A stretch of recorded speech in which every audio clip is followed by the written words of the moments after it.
Yo, We back. The dynamic duo was back. with another video, man. Look, our man's, he'll be back soon. He had to take a day or two off the show, but yeah, I'm back to it. Now the video will be the video will be 35 minutes. But he does talk a lot. Yeah, but nah, that's our man's. He'll be back soon. But we got the Crown Jewel review show. Pay-per-view was yesterday. Yes, We sir. finna run through it. Tell y'all who won the matches. Y'all already know. Gonna kick it off with our first match. Bobby Lashley and Brock Lesnar. They kicked the show off. Now, I didn't think they would kick it off. Usually, pay-per-views do kick off with a major match starting the show off. But I felt like this could have been a little bit, but it does get the people going. Bobby Lashley, Brock Lesnar. Yeah, I was cool with that one kicking it off though, cause like it's a big match, but it ain't The most important. Yeah, like it could I got kick you. it off. Yeah, if it don't finish it, at least it started right. Yeah. So yeah. people get invested, you get people going. Bobby Lashley, Brock Lesnar. I mean, come on, the match, the two names sell themselves. Like, Bobby Lashley dominated Brock Lesnar damn near the whole match. I'm talking about destroying him. Brock barely surviving.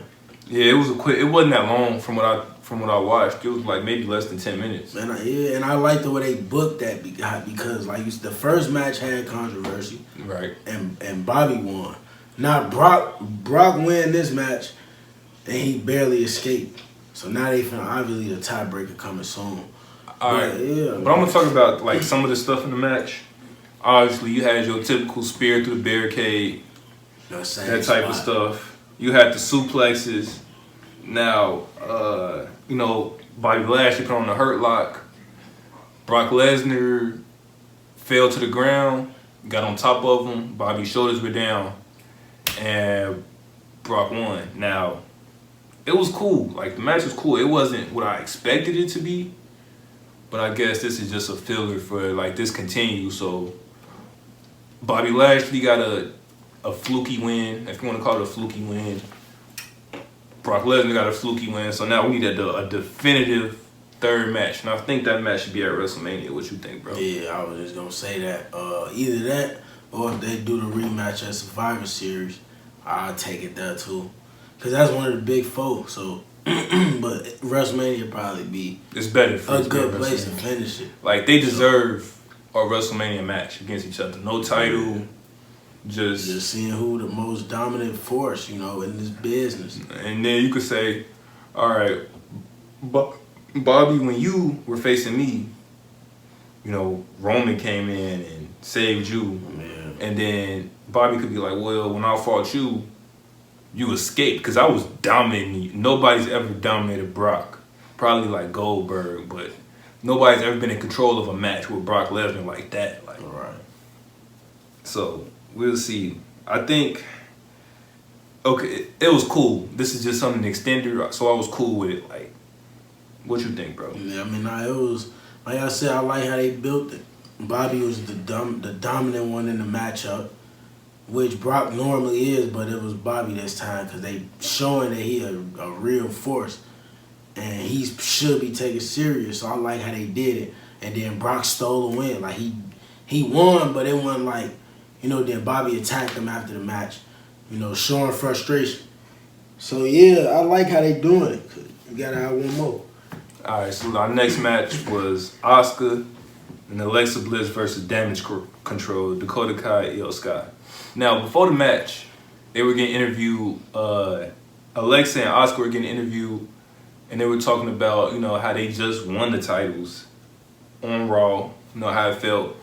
There was a little thing in the back. It had, like, I think that's referencing Bray Wyatt. Yeah, that's his new logo. And Alexa looked and was like, got like hypnotized a little bit. And was like, when she went back to doing her promo, how she was, The memories, man. She got history with Bray. And yeah. me personally, I hope they don't do it. But, that was something to look at, though. They doing signs, for Bray Wyatt. Yeah. So yeah, but... Okay, let's get to the match, though. I mean, overall, it was a good match. Good tag team chemistry between Dakota and Io. Alexa and Asuka definitely showed some good chemistry after not competing together that much. But yeah, I liked the match. As it was back and forth, you know, it really wasn't no interference up until that point where Nikki Cross came in. But yeah, so Damage Control picked up the win. I kind of want to see what Nikki Cross is going to do. And it was probably going to be Nikki Cross and Alexa Bliss or some type of feud. She could be joining the Damage Control. You never know. Yeah. Could be adding in. Because, you know, Alexa and Nikki, they got history. They used to be tag team champions twice together. Yeah, and they were like best friends at one point. You know, she went off to be with Bray Wyatt. And just floated. Yeah, I remember Nikki was trying to get her to like come to her senses. So she could say that like, you left me high and dry hanging when I needed you, you know. Yeah. And she just gone. That's how their story get developed. All right, man. So overall, I think the match is pretty good. I'm interested in seeing where this goes. So this is the second match where it doesn't really seem like it's over in some element of the story. Yeah. So we got to see where this is going. Overall, it was a good match. All right, so we got my boy Drew McIntyre versus Karrion Kross. Steel cage action. I ain't gonna lie. Karrion Kross, this is like a good first feud for him. The perfect first feud for him because if you trying to establish Kross as a dominant force on SmackDown, you gotta have him face the most dominant person on SmackDown, which is Drew McIntyre. Right. So I feel like in the match told a good story because the first match Scarlett got involved, sprayed Drew and Mace. Kross won. This match, it was back and forth, it was physical. And this cage was made so no Scarlett could get in, so Scarlett can't get involved. Right, because she maced. Right. Extreme Rules. Right. And that ultimately helped Karrion Kross escape with the win. This was a good match. It was better than I expected it to be. I had kind of low expectations for this match, but there was some things in here. They did the suplex off the steel cage. I like that. I like that spot regardless of who does it though, like, because it seemed like it's so hard to do. Like, you know, Scarlett was really involved. She was trying to open the door for Kross. At one point, she took the key. Like, she locked the cage and took the key because Drew was trying to get to the door. Yeah. He took the key. Then, you know, she was still finding ways to get involved and distract. Like, Scarlett is a distraction alone. Just standing out there. Like, yeah. I see her at ringside, I'm going to get distracted too. So, but then, you know, but she distract for reason, you know, because, you know what I'm trying to say. You know, Drew trying to Karrion Kross is, you know, you got to pay attention to him and all that type of stuff. Like, so. But I like how they did it though. Drew won and he escaped the cage. Right, he didn't pin him or make him tap out or nothing. So now they won. So now they gotta have a definitive tiebreaker match. Right, because technically, you know, Karrion Kross beat Drew McIntyre kind of heelish, like, you know. Right. And Drew beat Karrion Kross really without beating Karrion Kross. He just escaped the cage. So we'll see where it goes for the next pay-per-view. And I figured they was gonna have Drew win that way. Yeah, that's why they made it a cage match. Right. You don't want to have Kross get pinned, and you don't want to have Drew get pinned twice. Yeah, nah. So you got it. But now the third match, I feel like Kross gotta win the feud if that's who you going with this. Cause Drew won't look weak if he lose the feud, but he gotta lose it clean. I feel like Kross gotta beat Drew clean with no help. That's how you gonna establish him as your next upcoming superstar on SmackDown. Because he got it to look like that's what they want. Like, you can see it. Like, Drew's still gonna be in the mix, but nah, Drew McIntyre for sure. It's the new wave. Like, I don't really rock with Karrion. Kross gotta get a real Vic. Like you said, Judgment. Like, we're gonna talk about them though. But yeah. All right, speaking of Judgment Day, we got the OC versus the Judgment Day. And like you said, before we get into this, Judgment Day needed.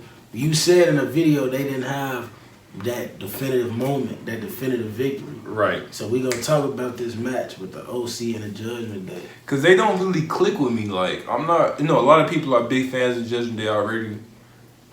Y'all will find out that I'm a big critic. I rock with it. That's my favorite group right now. It take a lot for me to rock with something. Like I gotta see it. Like, but we're gonna get to the match. So it's the OC versus the Judgment Day. Finn, Damian Priest, Dominic Mysterio versus AJ Styles, the Machine Gun, Carl Anderson, and Big Luke Gallows, man. So 6-man tag matches always go crazy. Chaotic. So, what you think? I'm gonna get. Well, me, like I said, I had the Judgment Day taking the win. And the match as a whole, yeah, it was a 6-man tag. It was chaos, but it was more like, I like the storyline in it. All of these men got, some type of history as far as with Finn, AJ, and Gallows and Anderson. That club, New Japan, the Bullet Club. Finn was the first leader. AJ was the leader at one point. Gallows and Anderson always been in the club, so right. I like that, and then plus, obviously, the Judgment Day is the group that WWE is taking more serious. So I feel like them winning obviously made sense. Rhea Ripley, the X Factor, man. That's all I gotta say. I'm glad they won. Yeah, like I said, I'm not a real big fan of the Judgment Day. I do like the OC though. They're my boys for sure. Like, all of them go crazy. All of them just like people who lose. I like the OC, man. The Judgment Day ain't lost a match in how long? What the OC came back? Just came back. Yeah, they lost, but still, them my boys though. Man. But a lot of chaos. I think they are holding off a little bit on the AJ and Finn Balor match. I don't know. I'm assuming they could probably have a match at the Royal Rumble. Probably. Or they probably gonna be involved in War Games somehow with the teams. They could do that too. But I do think they will have a one-on-one match, AJ and Finn Balor, because they had one match that was kind of just a one-off thing. TLC, right? The Demon versus man, that match. It was crazy. Wasn't even no booking. That was just a match. That was because Bray Wyatt got the virus in his stomach or something. And all them, like, the crowd was going crazy before that match even started. It was a good match. So we already know what they could do in the ring if they get the right stuff, not like AJ and Nakamura where it was like, But, the Judgment Day, I want to be impressed by them because I want to like them, but they just got to show me a little bit more. Like, I don't know, bro. I want to like them. I can't rock with them right now, bro. Like, it's all good. You just gotta be proved, Right, you are. I'm a tough. You can see somebody like for one match you can rock with them. Like, oh yeah. I'm not. No, you don't. I ain't saying that, but it ain't just one match. I'm not that easy to impress. Okay. But if I see how your skill, I look for skill though, in ring skills. Right. And if I see you pull out something I ain't never seen before, and you make it look easy, I'm gonna give you a shot. I'm gonna try to rock with you. Let me say it like this then. You are more of you're less critical of stuff than I am. For sure. I'm not a hard person to impress, but I'm like, it take something though. Yeah, okay, all right. Then maybe I just missed. Okay, you cool. just more, I don't know. All right, so now we got. You want me to say it, bro? Go ahead. Big beefy man slapping me. No, I thought you. Braun Strowman and Omos. What y'all gonna say? I thought you were just gonna say the match. I didn't think you was gonna say that. Big beefy man slapping. I didn't think you was gonna say it. Braun Strowman versus Omos. Now, this match. All right, first of all, let's just talk about the stature of these dudes, though. Braun Strowman is not a small dude. He's like 6'8", like 380 or something, however big he is. Yeah, he come to Omos like neck, like chest. So, bro, Omos massive. I've never seen nobody tower over Braun Strowman. Even Big Show 7 feet, didn't tower over Braun Strowman. Omos. You want to know what that match showed me? What's up? Talent always outbeat size. For sure. Omos pinky finger, my pinky finger got more talent than Omos. Now, because this is their first match, right? Yeah. All right, cool. So, like, because Omos lost to Bobby Lashley. He lost all his big matches. So, and that was just a one-off. I thought they probably would try to extend that a little bit, but that was a one-off. Like, how you trying to put, it was, yeah, how you trying to push Omos, but he keep losing big matches. So, and I feel like, to me, Omos still needs to, like, I think he should go back down to, like, NXT or, like, go get some more developing because he just don't click with me. Like, he's just big, like yeah, like he is like you don't see dudes like Omos just around. If he had a lick of charisma, then maybe I'll like him. But and then if you don't have the charisma nor the in ring talent, so it's like, man, you're not giving me nothing to work with. And we seen this beating up 3-4 people, 3-4 jobbers who cook donuts. Like that's what Braun Strowman was doing. We seen that from women and men. Like we tired of seeing big dudes just squash local competitors, bro. Like right, do something different. But yeah, I'm glad Braun won. Keep building momentum. I think Braun Strowman. I think this is the time he's in his. It looks like he's in the best shape of his career. Even though Braun Strowman was always like in crazy shape from what it looked like, he looked like he's in the best shape of his life.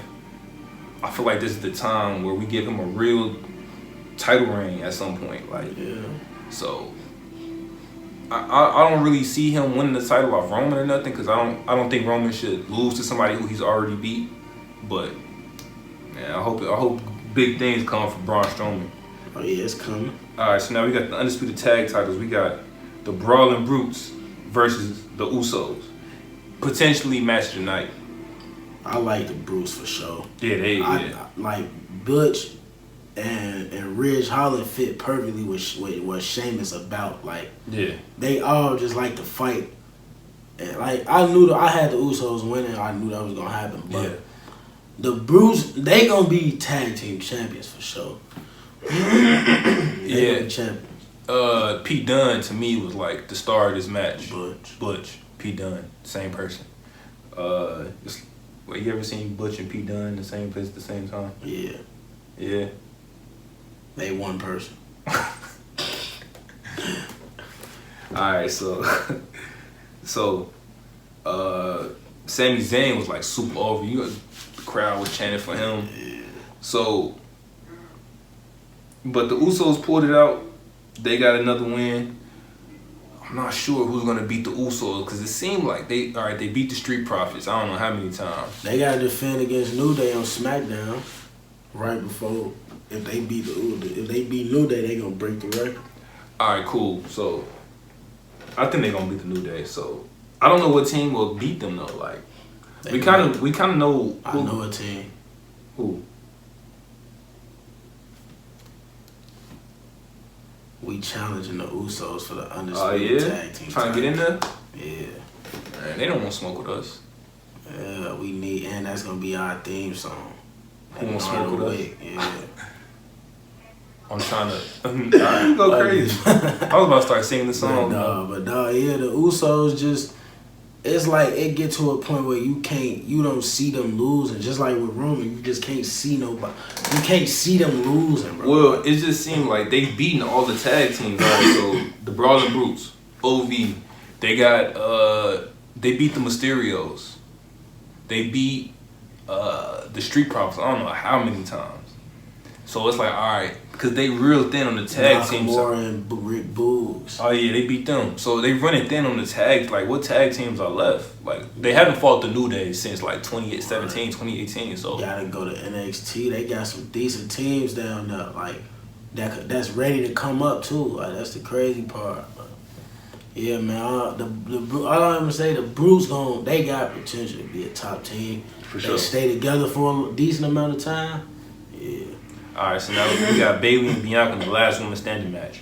All right, so this match, I already knew how this match was gonna go. Great match. I saw some stuff in here. They were fighting like everywhere in the crowd, towards the entrance. It was some crazy stuff. I always like the suplex on the ramp. I always like that type of stuff. Like, what did you think about the match? I'm just disappointed. What's up? Disappointed about Bayley not winning? Yeah, like. Yeah. Is this the second match? Like, the first one, okay, I understand. She lose again. I thought this is their second match. Yeah. I thought they had a third. No, they had the ladder match. That was their first match? Yeah. Okay. Since Bayley came back. Okay. And then now they just had the last one to stand. Bayley lost twice. You can't give her another title shot after this. What, like? Yeah, it's over with. I thought she was gonna win for sure. Like, plus, after seeing Damage Control win back to tag titles, I'm like, okay, they finna have a great night. Like Bayley gon', you know, the match was great though. Like for sure, yeah, physical, you know. Bianca Belair always go out there, show out Bayley, but it's just like I'm ready to see a new champion on Monday nights. Like, I'm not bored of Bianca, but it's like a little bit I am because she do the same thing now. Like she just come out, she not that good on the mic. I'll give her a pass because of her talent, but she not that good on the mic. You don't think she's that good on the mic? Nah, she not that good on the mic. But her athleticism and her skills cover it up. Like she cool on the mic. I you know, she decent. But, yeah, I don't really. She just talk like, you know, the people on the block. Like if I talk to She alright though. She like, cool. She believable in what she say though. I'll say that. But yeah, man, Bianca retained, man. She trapped Bayley in between the ladder, so she couldn't get up. That was a smart strategy though. Facts. This was one of the highlights. Potential match of the night. The real match of the night to me was the main event. The Undisputed. Oh, were you done though? Yeah. All right, cool. The Undisputed WWE Universal Championship. Roman Reigns and Logan Paul. Now, I kind of figured this would be a good match, but I went in with low expectations just so I could, you know, like. Yeah. So they had this match, right? And I'm gonna say this: Logan Paul is a superstar. He got it. I mean, I was one of the more critical ones at first with Logan Paul when I first saw this match announced. Logan Paul and Roman Reigns, why they doing this? But then people was telling me though, like, no, this good. And I've been seeing the two matches Logan Paul's. He been impressive. WrestleMania, then when he beat Miz at SummerSlam, I'm like, yeah, he impressive. He take the business serious, and yeah, he stepped up to Roman, man. It was flashes of that match where you thought. Yeah. He could pull it off. He did catch Roman with that one lucky punch. Yeah. And Roman looked dazed. Like, there was time, I'm not gonna lie, as a heel, when you're a great seller and you're a great heel, it just makes the match and the storytelling that much better. Because Logan Paul kept talking about that one lucky punch. Paul Heyman kept warning Roman about that one lucky punch. Yeah. And Roman wasn't trying to hear none of it. Right. But he got caught. And Roman was like in the daze. And you know, Logan's been, I guess his signature now is the frog splash from the top turnbuckle to the announce table. Right. That's like one of his signatures. He did some stuff. He did like the kip up. He was doing a lot of athletic. He did like a slingshot into the ring, a slingshot clothesline. Yeah. Like, I don't know if that's what you would call it, but yeah, whatever. He was doing some stuff. Yeah, like, he impressive though. He a great athlete though. He was training with the great Shawn Michaels, so that helped obviously. Yeah, but we all knew what the result was gonna be. That's Roman Reigns still walking out Universal Champion, Undisputed Champion. And all right, he walked out as champion, but then after the match too, he was looking like in shock that Logan gave him that much gold. And that tell the story too, cause Roman was underestimating him the whole time, and then after the match, he like, oh, yeah, Paul Heyman was telling me, respect this dude, like he ain't no pushover. So that to me that was the best match of the night for sure. I'll give it to that one and probably the tag team match for the women's tag titles. We didn't talk about Jake Paul coming out Jake Paul came down, beat up the Usos. He was going crazy. Man, it was decent. We didn't see my man's Theory though. I forgot about him. We didn't see him come down with the briefcase, so they holding off on Theory for sure. I think he gonna cash it in on the NXT championship though. I think they gonna do something different. Cause he might not be ready to be undisputed world champion, like. Yeah. So they make an opportunity for him. Overall, this was a pretty good show. There wasn't a match that I was like disgusted with. Yeah, Triple H undefeated right now in premium live events. I liked all the matches. SummerSlam. I couldn't tell you what was my least favorite match because I kind of liked all of them. My least favorite match was Braun Strowman. Okay, yeah, that was my least favorite. But minus that though, like every match was banger after banger after banger after banger. So overall, I'll give it like a 9 out of 10 minus the Braun Strowman and Omos big beef match. But yeah, it was a good show, man. But yeah, let us know in the comments what y'all think about the show. If y'all rock with it, comment something. Cut on the bell so y'all don't miss a vid. And we got some stuff in the vote for y'all. So man, 200 subs. Like I said, and y'all still haven't commented on none of the stuff y'all wanted us to do. Like they be tweaking. It's coming though. Yeah. So like, somebody in the comment just called us men of culture. Hey, we for the culture. We rock with you. Hey, but it was on that Smash It Pass though. Hey, if that's what y'all into, hey, that's what y'all in. Hey, we like it. That's why we do it too. Oh, but we hey, rock look, with it. Hey, look. You got anything? You got any last words? Nah, man. I'm your boy Morrow. Money Making Jay, and we out, baby.